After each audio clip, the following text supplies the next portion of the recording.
the reality is that these children were living in a world where it was extremely depressing and lonely.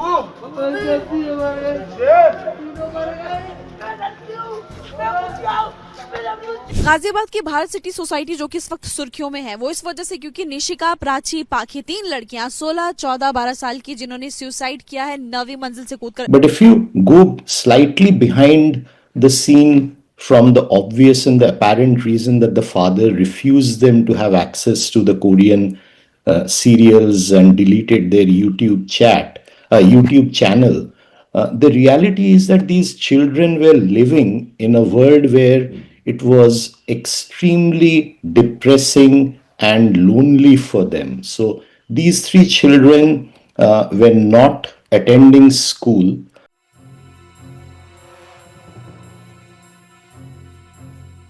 Here again is the reality, the father was in a very difficult, messy relationship situation. तो छोटे हैं, आप जैसे उन्हें बताओगे वो चीज करेंगे, ये तो ऑब्वियसली सी बात है।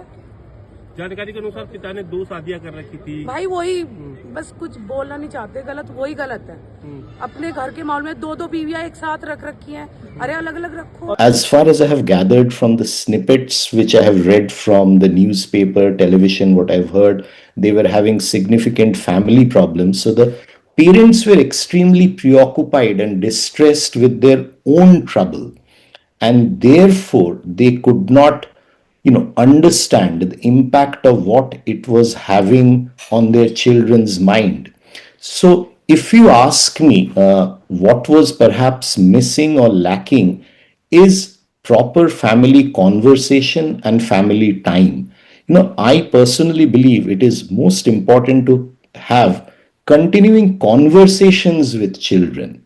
So you need not spend very high quality time on go on expensive holidays or buy them extremely expensive gifts. But the key thing is to remain connected with children through daily conversations. And that can be any form of conversation, banter, humor, sharing what happened in your day.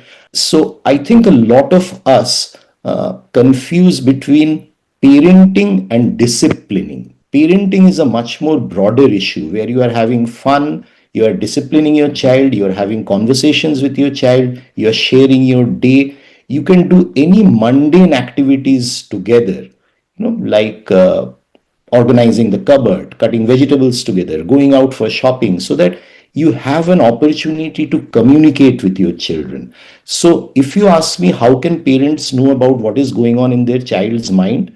I think the single most important factor is to having conversations with them. The other important thing which I would like to stress, it is very important for all of us adults to know who their children's friends are, because often then we get a clue about what kind of influences they are having on their mind. So it is important again to know about the child's social media behavior.